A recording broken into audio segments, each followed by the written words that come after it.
여러분, 오늘 우리는 에베소에 보내는 편지의 서론을 서론의 1절만을 함께 읽어보았습니다. 오늘의 본문은 편지의 서두격이지만 바울이 이러한 내용들이 그저 인사치레로 한 것은 아니라는 사실을 기억할 필요가 있습니다. 당시 바울의 편지에는 그가 전하는 의도와 그가 가지고 있는 경험과 신학이 그 안에 배어 있는 것 같습니다. 우리는 먼저 이 짧은 한 구절의 말씀을 통하여 바울이 어떤 사람들에게 또한 어떤 말을 하려고 이 편지를 작성했는지를 함께 돌아보았으면 좋겠습니다. 바울은 먼저 자신의 사도성을 이렇게 말합니다. 하나님의 뜻으로 말미암아 그리스도 예수의 사도된 바울은이라고 합니다. 여러분, 그렇습니다. 바울은 하나님의 뜻으로 세워진 자이며 하나님의 뜻 안에서 그리스도 예수의 사도로 쓰임받은 사람입니다. 에베소에 있는 사람들은 그 하나님이 세우신 사도의 편지를 받아들고 있는 것이죠. 우리는 성경을 펼칠 때, 새로운 서신을 볼 때에 혹은 묵상할 때 기억해야 됩니다. 이 편지를 쓴 사람은 하나님의 뜻으로 말미암아 그리스도 예수의 사도된 바울의 편지를 우리는 보고 있는 것입니다. 그리고 그 사도 바울의 전승을 통하여 저희들은 하나님의 말씀을 대변하여 듣고 있는 것이죠. 여러분, 우리는 이 말씀을 받아들이면서 이 말씀을 누군가를 통하여 우리에게 허락하셨는데 누가 썼습니까? 하나님의 뜻으로 말미암아 그리스도 예수의 사도된 바울입니다. 여러분, 우리가 말씀을 받을 때에, 성경을 볼 때에 이 말씀이 성령의 영감과 하나님의 사람들을 통하여 주님께서 부르신 자들을 통하여 우리에게 주신 말씀을 믿으십니까? 아멘. 오늘 바울은 지금 어디에서 편지를 쓰고 있습니까? AD 61년경에 로마에서 바울의 투옥 기간에 쓰여진 것입니다. 이 편지를 쓸 때 바울은 아마도 그리스도인이 된 지 한 30년 정도가 지난 후였습니다. 그는 3번의 전도 여행을 했으며 지중해 지역 도처에 교회들을 세웠습니다. 3번째 전도 여행 마지막에 그는 전도함으로 폭동을 선동했다는 이유로 예루살렘에 체포되었습니다. 바울은 로마로 가겠다고 헌신했고 하나님께서도 바울에게 그가 로마로 보내져 그곳에서 복음을 전하게 될 것이라고 그에게 말씀하셨습니다. 이것으로 인해 바울은요, 체포되자마자 가이사에게 상고했고 마침내 로마 제국에 보내져 도착하게 되었던 것이죠. 그러나 그 로마에서도 감옥에 있었습니다. 바울은요, 가택연금 상태였습니다. 즉 바울은 재판을 기다리는, 재판을 받는 동안 최소한의 감시를 받는 상황이었다는 것이죠. 그러한 상황에서 바울은 어떻게 했습니까? 온 로마 시위대에게 복음을 전했습니다. 로마 교회의 신자들이 믿음 안에 자라도록 도왔고 유대인과 이방인들에게 복음을 전했습니다. 바로 그 옥중서신을요, 이곳에서 썼던 것이죠. 여러분, 그것이 바로 지금 우리들의 손에 들려있는 것입니다. 어쩌면 에베소의 성도들과 바울을 따르던 많은 성도들은 바울이 감옥에 갇혀있다, 이런 이야기를 듣고요, 많이 실망했을지 모르겠습니다.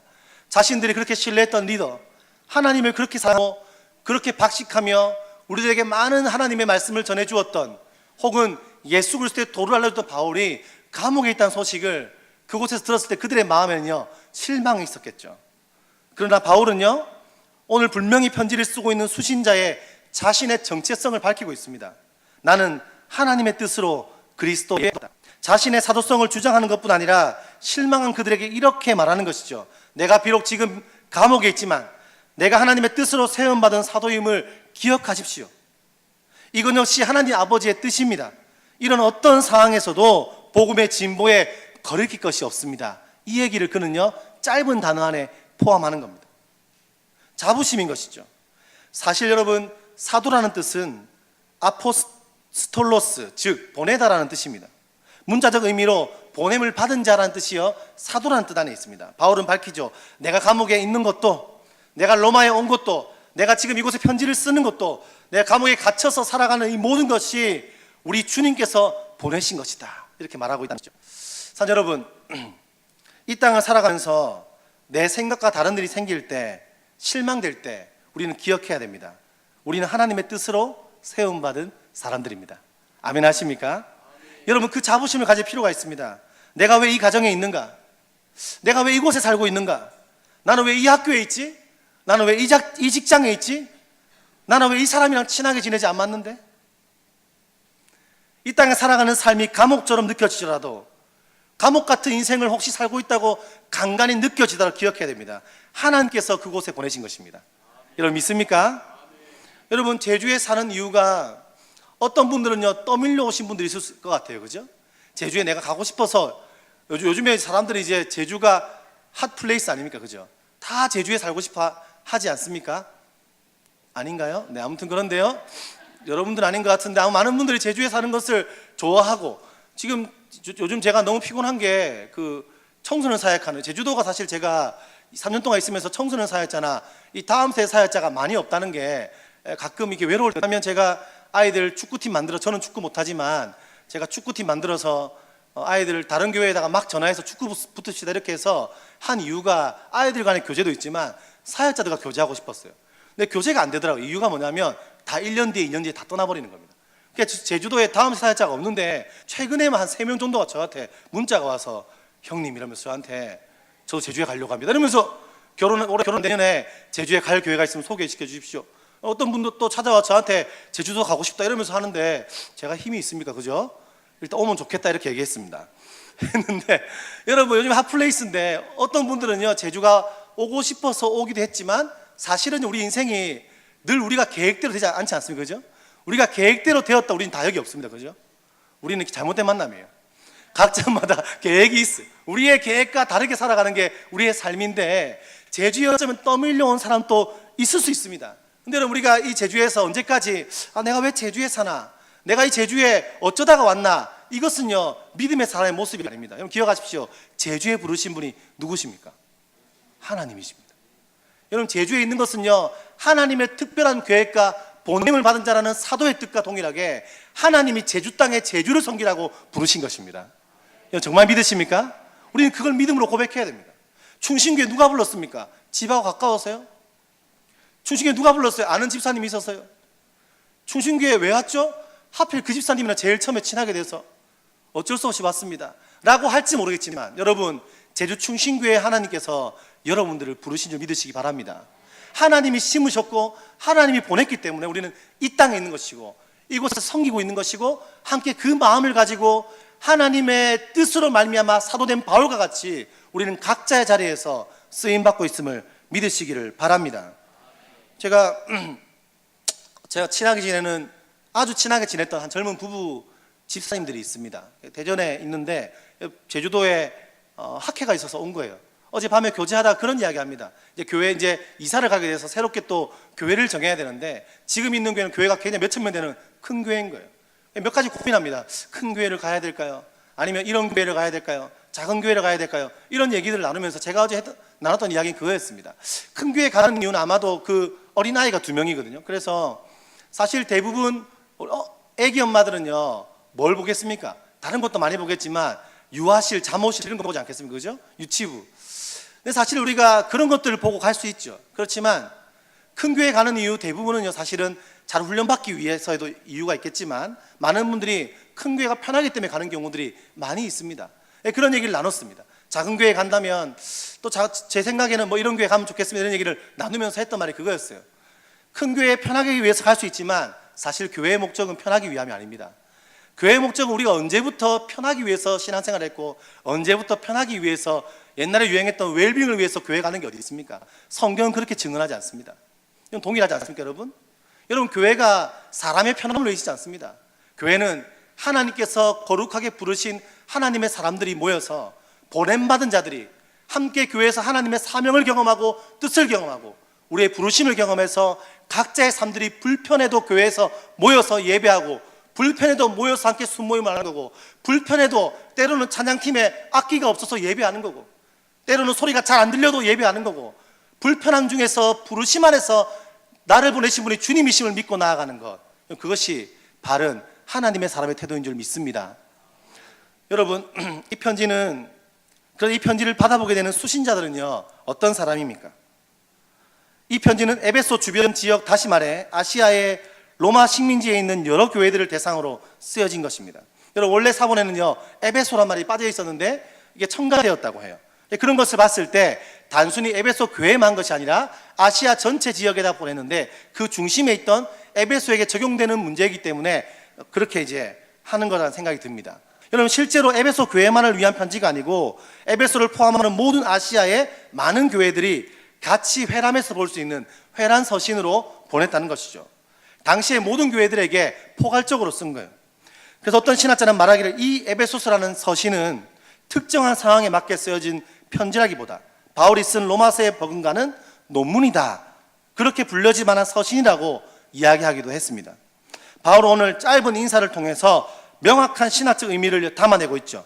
바로 에베소에 있는 성도들과 그리고 예수 안에 있는 자들과 그리고 신실한 자들이라고 이야기합니다. 여러분, 서신을 읽을 사람들에게 대해서 말하기를 첫 번째 뭐라고 했다고요? 성도라고 했다는 겁니다. 여러분, 성도는 어떤 사람들입니까? 구약에는 주로 하나님의 백성인 이스라엘을 일컫는 말이었죠. 신약에서는 예수님을 구주로 고백하고 믿는 사람들을 바로 성도라고 말했습니다.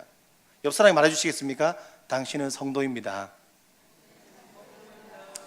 이 성도라는 뜻은 구별함이라는 뜻이 있는데 히브리어는요 카도시, 즉 하나님께 특별히 헌신되어 성별된 사람을 칭하고 있습니다.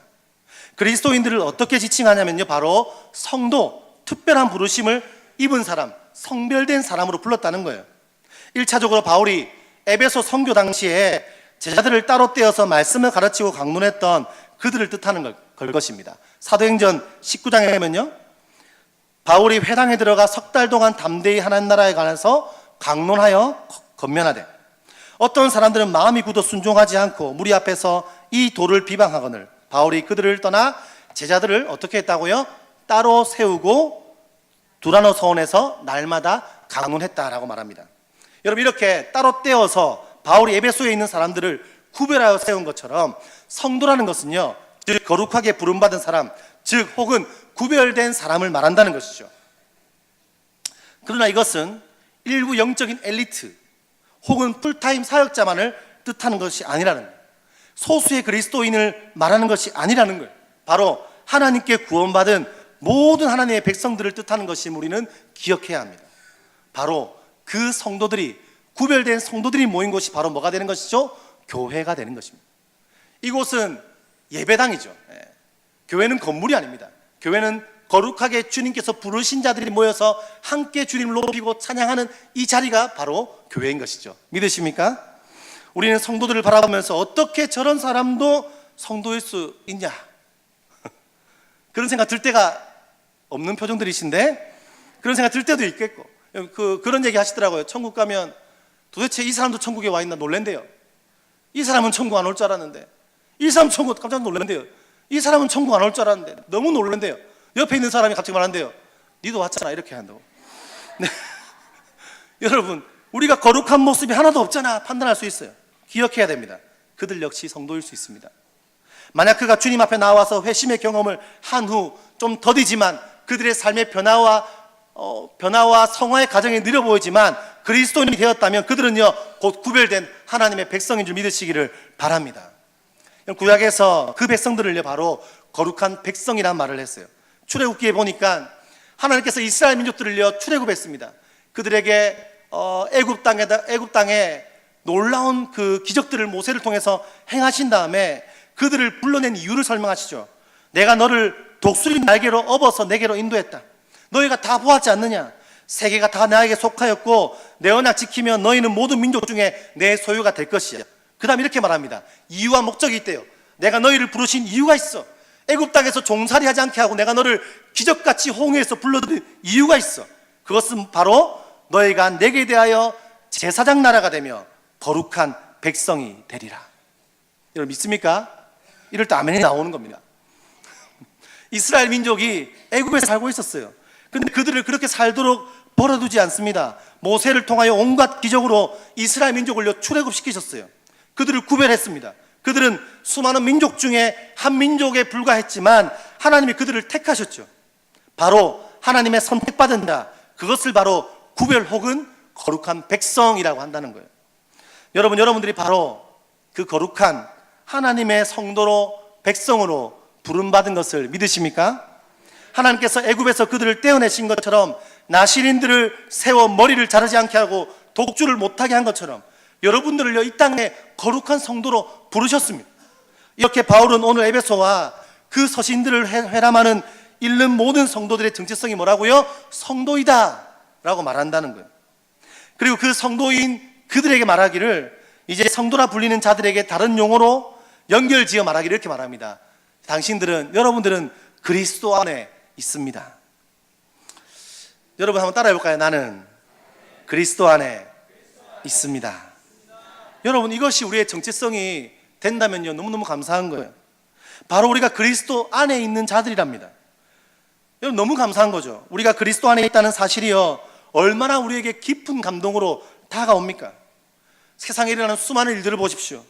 이 땅에 일어나는 수많은 불의와 문제들, TV를 보아도, 뉴스를 보아도, 신문을 보아도 안 좋은 일들, 고통의 문제와 테러와 말도 안 되는 일련의 문제들을 보면서 마음이 낙심될 때가 너무나 많지 않습니까?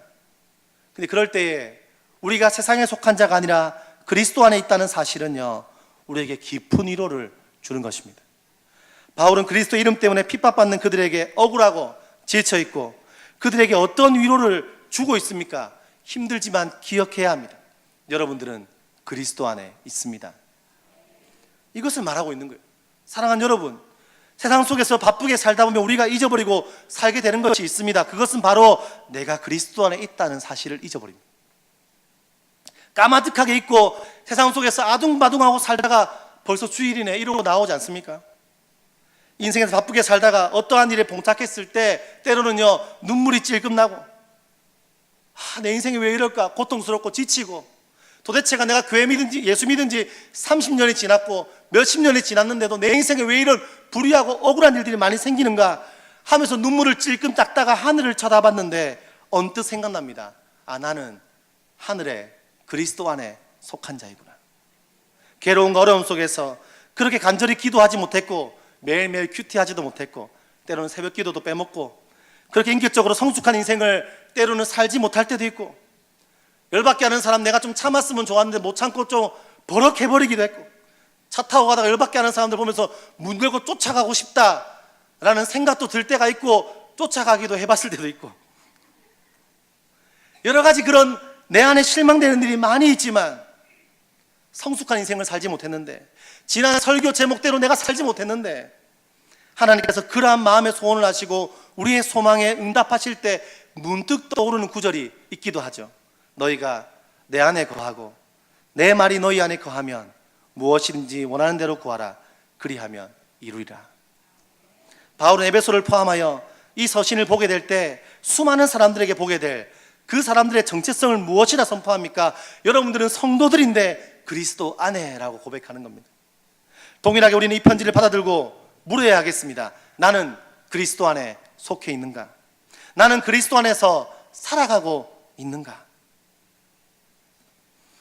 만일 너희 속에 하나님의 영이 거하시면 너희가 육신에 있지 아니하고 영에 있나니, 누구든지 그리스도의 영이 없으면 그리스도의 사람이 아니라 또 그리스도께서 너희 안에 계시면, 우리가 하나님의 영 안에 거하면 육신에 속한 자가 아니라 어디에 속한 자라고요? 영에 속한 자랍니다. 여러분, 우리는요 영에 속해서 살고 있습니까? 오늘 이 본문에 그리스도 안에 있다라는 개념은 너무나 모호하죠. 그것을 다른 말로 하면요, 바로 우리가 그리스도와 연합했다는 의미가 있습니다. 성경의 증언대로라면 우리는요 그리스도의 몸입니다. 그리스도인이란 단순히 믿는 것으로 끝나는 것이 아닙니다. 우리는 그분과 연합하여 그분의 몸이 되어서 그분의 삶의 리듬과 그분의 삶의 방식을 따라서 길들을 선택하고 살아갑니다. 그분의 부르심에 합당한 자로 자신의 삶을 그분과 연합하는 인생으로 살아가는 것을요 의미하고 있다는 것이죠. 이것이 왜 중요합니까? 여러분, 예수님이 말씀하시기 이렇게 말했습니다. 나는 포도나무요 너희는 가지니. 그리스도의 연합을 그렇게 말씀하셨어요. 그렇게 비유를 드셨어요. 가지인 우리가 자라기 위해서, 우리가 열매를 맺기 위한 유일한 방법은요 포도나무에 붙어 있는 건 아니겠습니까? 내가 자라기 위해서 발버둥 치는 거 아닙니다. 내가 직접 가지를 치기 위해서, 열매를 맺기 위해서 뭔가 발버둥 치는 것이 아니고, 무엇인가를 잘해야 가능한 게 아니고 한 가지 있는데 바로 포도나무에 붙어 있는 것처럼 우리는 그분과 연합해야만, 우리는 그분 안에 있어야만 여러분 삶에 열매가 가능한 것입니다. 여러분, 그렇기 때문에 여러분들의 무능에 너무 걱정하지 마십시오. 나의 삶에 대해서 너무 두려워하지 마십시오. 여러분, 두려워하지 말고 질문하십시오. 나는 그리스도 안에 지금 있는가? 여러분, 자녀들을 교육하면서 두렵고 걱정되는 분이 있을 겁니다. 그렇죠? 이 초등 때만 해도 말 잘 듣는데 5학년 되는 순간부터 말도 안 듣고, 이게 사람인지 동물인지 모르겠고, 도대체 누굴 닮았냐 이렇게 말하면 옆에 있는 옆에 있는 남편이 속으로 널 닮았어 이렇게 말할 수도 있는데, 반대로 말할 수도 있고요. 이런 상황인데, 여러분, 아이들을 키우고 나아가시면서 세상 속에서 아이가 뒤떨어질까봐, 사람 구실 못할까봐 너무 걱정하지 마십시오. 아이들을 두려움으로 키우지 마십시오. 그때 우리는 그러나 이런 질문을 해야 됩니다. 나의 자녀는 그리스도 안에 있는가? 우리 자녀들이 그리스도 안에 살아가는 것이 우리의 가정에 그것이 가장 중요한 가치가 되고 있는가, 이것을 물어야 됩니다. 그리고 그 다음에 이런 질문이 중요합니다. 나는 그리스도 안에서의 삶의 모델을 나의 자녀들에게 보여주고 있는가? 여러분, 주일학교에 1시간, 2시간으로 아이들 삶에 그것이 전달이 쉬울까요? 쉽지 않습니다.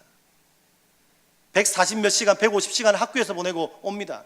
나머지 시간을 가정에서 보내고 옵니다. 가정과 학교에 보낸 시간과 교회에서 한두 시간 보내는 애들 인생이요, 어떻게 복음과 그리스도 안에서 자랄 수 있겠습니까? 불가능합니다. 도저히 고민해도 불가능합니다. 다음 사역자들과 그런 이야기를 나누지만 답 없는 이야기만, 계속 위기라 말은 하지만 답이 없어요. 사역자들이 슈퍼맨처럼 잘 해도 그 쉽지 않습니다. 또 그런 사람도 없고요. 방법은 하나입니다. 가정에서 부모님들이 삶의 모델을 보여주셔야 됩니다. 아이들이 무엇을 배울까요? 부모님들이 선택하는 과정과 그들이 살아가는 삶의 과정과 삶의 리듬과 삶의 길이 하나님 안에서 택하는가, 세상과 똑같이 택하는가, 아이들은 볼 것입니다. 여러분들이 그럴 때마다 인생의 위기와 절망과 어려움과 때로는 쉽지 않은 상황 가운데서 하나님 안에서 그 길을 선택할 때 아이들은 동일하게 그리스도 안에 택하는 법을 배우고 그리스도 안에 자라게 될 줄로 믿습니다. 여러분, 두 번째, 마지막으로 신실한 자들이라고 말합니다. 그리스도 안에 있는 신실한 자들. 여러분, 성도의 특징은 바로 신실하다는 것이죠. 신실함이란 믿고 있는 이란 뜻과 믿음을 가지고 있는, 혹은 믿을 만한 것으로 해석할 수 있다고 합니다. 요한복음 20장에서 예수님의 부활을 제자들이 목격했습니다. 제자들이 엄청 놀랐습니다. 요즘 아이들 표현으로 헐했습니다. 그 자리에 도마만 없었는데, 도마도 없고 칼도 없었는데, 죄송합니다. 알아들으신 분만. 네. 제가 요즘 이런 아재 개그를 쓰면 아이들이 막 집에 간다 하고 이렇게 문자하고 이렇게 하는데, 네. 여러분, 도마도 그 자리에 없고 도마가 그 자리에 있는데 믿지 않았죠. 근데 믿고도 잘 못 믿습니다. 여러분, 20장 25절에 보면 다른 제자들이 그에게 이르되 우리가 주를 보았다. 도마가 이르되 내가 그의 손에 못자국을 보며 내 손가락을 그 못자국에 넣으며 내 손을 그 옆구리에 넣어보지 않고는 믿지 아니하겠다라고 말합니다. 그런 다음에 불과 얼마 안 있어서 여도해를 지나서 제자들이 다 집 안에 있을 때 도마도 함께 있었습니다. 문들이 닫혔는데 예수께서 오사 가운데 서서 이르시되 너에게 평강이 있을 것이다. 그 다음에 도마에게 말씀하십니다. 그 이야기 들으신 거죠. 예수님이 뒤끝이 있으세요. 듣고 말씀하시기를 내 손가락을 이리 내밀어. 정확하게 말씀하십니다. 그죠? 예수님 기억력이 좋으세요. 여러분, 기도한 거 잘 기억하시고. 할렐루야. 네. 손가락을 이리 내밀어 내 손을 보고 내 손을 내밀어 내 옆구리에 넣어보라. 그리하여 믿음 없는 자가 되지 말고 믿는 자가 되라. 29절에 예수께서 이르시되 너는 나를 본고로 믿느냐? 보지 못하고 믿는 자들은 복되도다 하시니라. 여러분, 여기서 믿음 없는 자라는 아피스토스가 믿는 자에 해당하는 피스토스의 부정을 나타내는 접두어 아가 결합되었답니다. 이것이 바로 신실함이라는 단어와 동일하다는 거죠. 즉, 여기서 신실하다는 뜻은 곧 뭐라고요? 믿음이라는 뜻입니다. 구별되고 거룩한 성도들의 큰 특징은 무엇으로 알 수 있냐는 거예요. 1차적으로 그리스도 안에 있다는 것을 알 수 있습니다. 두 번째는 뭐라고요? 바로 믿음이라는 겁니다. 성도들의 정체성, 그리고 우리는 어떠한 사람들로 살아갑니까? 바로 믿음과 신실함을 소유한 사람들입니다. 여러분, 믿습니까? 옆 사람 보세요. 그래봬도 신실합니다. 시작. 네. 네, 기위로 하시고. 안 믿을 수 있으니까. 여러분 보세요. 도대체가 우리가 살아가는 세상, 나에게 주어진 환경은요, 사실 이 땅에서 믿음을 가지고 살아가는 삶이란요 쉽지 않아요. 그죠? 믿음으로 산다는 게 쉽지 않습니다. 눈에 보이지 않는 자욱한 현실에서 어떻게 신실하게 살 수 있나요? 라고 물을 수 있어요. 어떻게 믿음을 가질 수 있습니까? 라고 물을 수 있죠. 그러나 그렇게 묻는 그들에게 성경은 증언합니다. 이런 풀리지 않는 상황에 있는 그들에게 성경은 말하기를 믿음은 바라는 것들의 실상이다, 보이지 않는 것들의 증거다, 이렇게 말하는 겁니다. 믿음장으로 불리는 히브리서 11장의 내용이죠. 여러분, 그렇다면 믿음이 그런 것이라면, 보이지 않는 것을 믿는 것이라면 때로는 너무 추상적인 것 같아요. 이렇게 질문할 수 있어요. 그러면 그렇게 살아가는 사람들을 보여주십시오. 그 다음에 이렇게 말합니다. 선진들이 이로써 증거를 얻었니라. 여러분 믿습니까? 3절에 보니 믿음으로 모든 세계가 하나님의 말씀으로 지어진 줄 우리가 안다. 4절에 믿음으로 아벨은 가인보다 더 나은 제사를 하나님께 드림으로 의로운 자라 하시는 증거를 얻었다. 하나님이 그 예물에 대하여 증언하십니다. 그가 죽었으나 그 믿음으로써 지금도 말하고 있다. 5절은 뭐라 합니까? 믿음으로 에녹은 죽음을 보지 않고 옮겨졌으니 하나님이 그를 옮기시기 전에 하나님을 기쁘시게 하는 자라 증거를 받았느니라. 7절에 여러분 너무나 잘 아시는 믿음으로 노아는 아직 보이지 않는 일에 경고하심을 받아 경외함으로 방주를 준비하여 그 집을 구원하였으니 이로 말미암아 세상을 정죄하고 믿음을 따른 의의 상속자가 되었느니라. 여러분, 이 사람들이 이 신실한 자들의 증거를 보여주신 믿음의 조상들입니다. 믿음의 선진들이 믿음의 싸움을 보여주었습니다. 바로 그런 사람들을 성경은 증언하기를 믿음의 사람이다, 그들은 신실한 사람이다, 그런 사람이 바로 성도다 라고 이야기하고 있다는 겁니다. 그러나 그 믿음의 근거는요, 긍정의 힘의 근거가 아니에요. 지금 이러한 어둠의 시간에, 힘든 시간에 하나님께서 나를 구원해 줄 거야 정도의 어떤 그 소극적인 태도가 아닙니다. 그것은요 소망이지 믿음이 아니에요. 성경은 분명히 믿음과 소망을 구분하고 있습니다.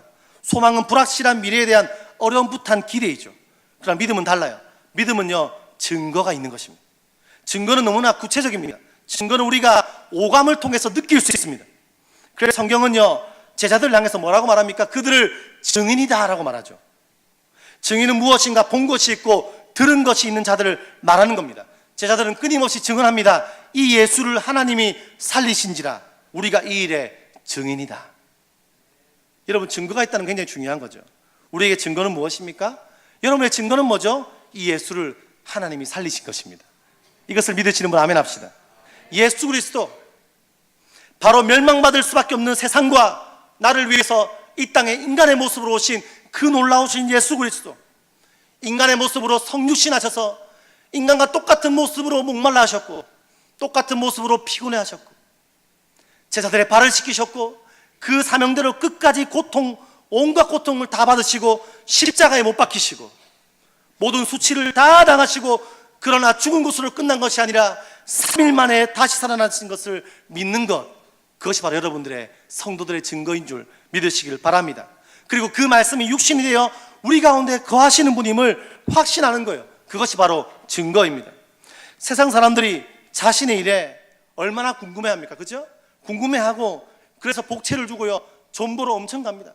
저희 집안에 그런 집안에 제가 잘 압니다. 저희 고모도 보살이셨고 엄마도 한때 그러셨고, 여러분 제가 그분들이 보면요 실제로 강신무도 있고 이렇게 많은 분들이 인생에 집사님 권사님들도 그런 데 간다는 얘기를 정보를 한 번씩 입수할 때가 있는데 우리 교회 말고요.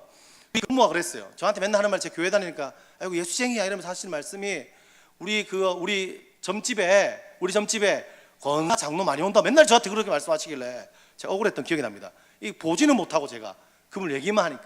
여러분 우스갯소리지만 그런 거 있지 않습니까? 사람들이 궁금하니까 딱 점집에 들어오면 딱 얼굴 보고 말합니다. 관상을 딱 보고 신기 있는 그분이 이렇게 말하죠. 마당에 사과나무 있지? 없는데요. 있었으면 죽었어. 이렇게 딱 들어서 묻습니다. 이 사람의 고민이 몇 가지 있겠습니까? 남편 문제 아니면 여성분이 또 남편 문제 아니면 돈 문제 아니면 자녀 문제 아닙니까? 하나를 집어요. 남편 문제지. 남편 없는데요.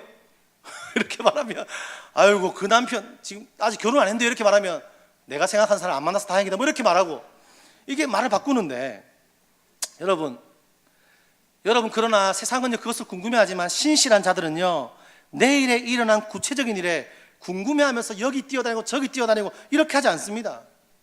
믿음의 사람, 신실한 사람은요, 나는 내일 무슨 일이 날지 전혀 모르겠다.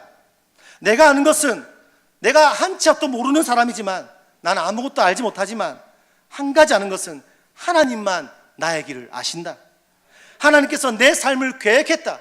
주님이 보내셨다. 나를 만드셨고 약속했고, 그 약속대로 지금 좀 내가 찌질이 궁상일 때가 있고 부족할 때가 있지만 우리의 삶을 주님께서 만들어 가실 것이다. 이것을 믿는 것이 바로 신실하고 믿음의 사람인 거예요. 그 다음 이렇게 말할 수 있어요. 내가 믿는 그 하나님은 바로 신실하시다. 이며 나의 증거가 될 수 있는 이유가 무엇입니까? 내가 믿는 분이 바로 세상을 창조하시고 이 땅을 창조하신 하나님이시기 때문입니다. 여러분, 그 믿음의 고백이 필요합니다. 그분이 약속하시고 증언하셨다면 눈에 보이지 않아도 우리는 믿을 수 있는 것이죠. 에베소에 있는 성도들은 실제로 그러했습니다. 그들은 예수 그리스도의 존재에 대한 확신과 부활의 소망을 붙잡고 살아갔습니다. 믿음의 삶을 전진해 갑니다. 그러나 그 믿음 때문에 어떤 일을 당합니까? 문중 식구들로부터 쫓겨납니다. 경제적인 피해를 보기도 했겠지요. 직장을 잃어버립니다. 때로는 두드려 맞기도 합니다. 어떤 사람은 목숨의 위협까지 받습니다.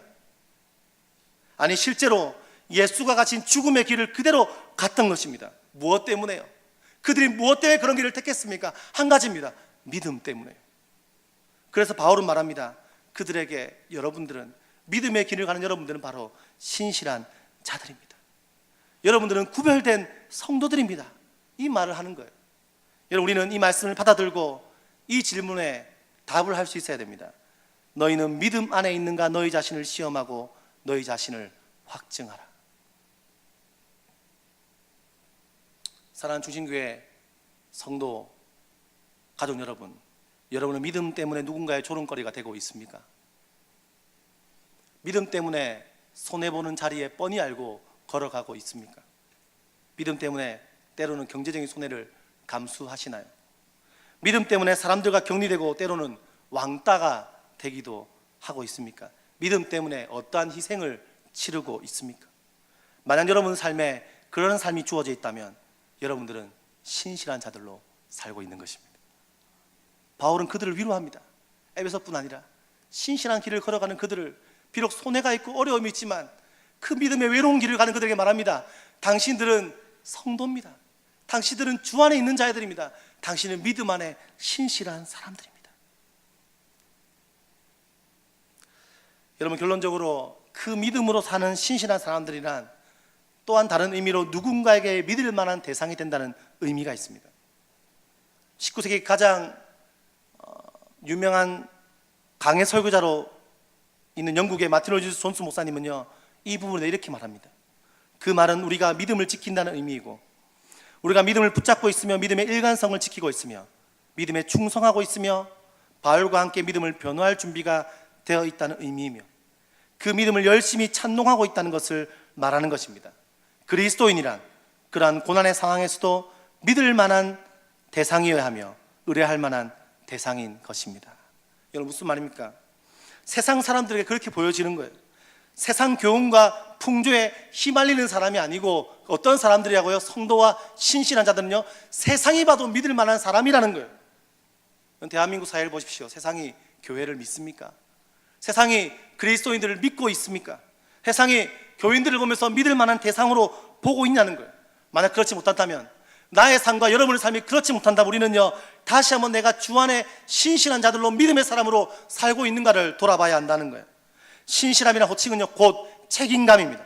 가정과 일터에서, 동네와 교회에서 일상의 삶을 살면서 예수님을 따를 때 예수님의 방식을 더 철저하게 이해하고 그 방식이 이제는 능숙해져서 자신의 삶의 따름을 그분의 인도하시는 길과 일치시켜서 모든 사람, 그리스도인이 살아가야 될 그 책임을 말하고 있는 것입니다. 사랑하는 성도 여러분, 한 주 동안 바로 이 바울이 인사로 에베소와 아시아의 성도들에게 했던, 말씀했던 이 정체성, 우리 역시 바울과 같이 하나님의 뜻으로 세워진 자들이며, 아멘 하십니까? 이 땅에서 구별되어 떼어낸 부르심의 거룩한 성도이며, 바벨론 땅에 살아가지만 우리는 그 나라, 예수 그리스도에 속한 나라에 살고 있는 자들이며, 신실한 믿음을 소유한 사람으로 하나님과 세상 앞에 신실함으로 인정받는 책임감 있는 하늘나라 백성, 하늘나라의 소유한 백성, 제사장으로 살아가는, 누가 건드려도 때로는 막 누군가 화나게 해도, 지나가다가 나를 화나게 하는 사람이 있고 차 타고 가다가 나를 화나게 하는 사람이 있어도 이거 왜 이래? 나 하나님의 백성이야. 누가 날 열받게 했을 때 마음속으로 이거 왜? 나 건들지 마. 나 하나님 나라의 백성이야. 나 흔들리지 않을 거야. 나는 신실하며 나는 구별되어 있으며 나는 거룩한 백성이며 지금은 좀 부족하고 넘어질 때가 있지만 또다시 주 앞에 나와서 주님, 나를 성도로 부르신 주님께 너무나 감사합니다. 이런 나도 성도로 부르셨고, 이런 나도 주 안에서 부르셨고, 이런 나도 신실한 믿음의 종으로 부르신 주님께 감사합니다. 다시 한번 주님께 나아가서 고백하고 찬양하는 그런 한 주 되시기를 간절히 축복합니다.